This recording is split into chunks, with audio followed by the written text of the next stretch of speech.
रूस और जापान के बीच एक बार फिर से तनाव बढ़ने के पूरे आसार हैं। दरअसल रूस की पैसिफिक फ्लीट ने जापान सागर में सुपरसोनिक मिसाइल का परीक्षण किया है।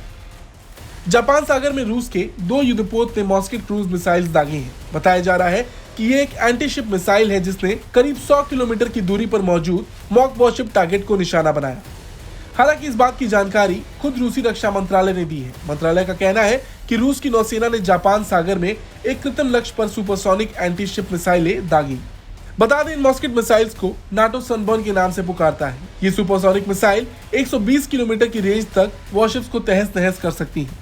लेकिन सवाल ये है कि जब रूस और जापान में पहले से ही तनाव है तो रूस ने ऐसा उकसाने वाला कदम उठाया क्यों? तो बता दें, यूक्रेन से युद्ध के बाद से ही रूस जापान सागर में अपनी सैन्य शक्ति को मजबूत करने में जुटा है। इससे कुछ दिन पहले भी रूस के T-95 बॉम्बर्स इस इलाके में उड़ान भरते नजर आए थे। वहीं पिछले साल में रूस ने कई बार इस क्षेत्र में अपनी ताकत दिखाई।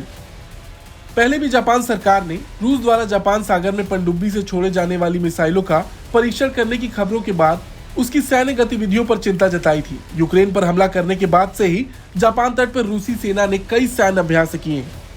हालांकि रूस ने अमेरिका को भी समय समय पर जवाब दिया। जब अमेरिकी सेना की 7 फ्लीट और जापान समुद्री आत्मरक्षा बल ने जापान सागर में संयुक्त नौसैन्य अभ्यास करने की घोषणा की थी, उस वक्त भी इन्हें जवाब देने के लिए रूस ने सैन्य अभ्यास किया था।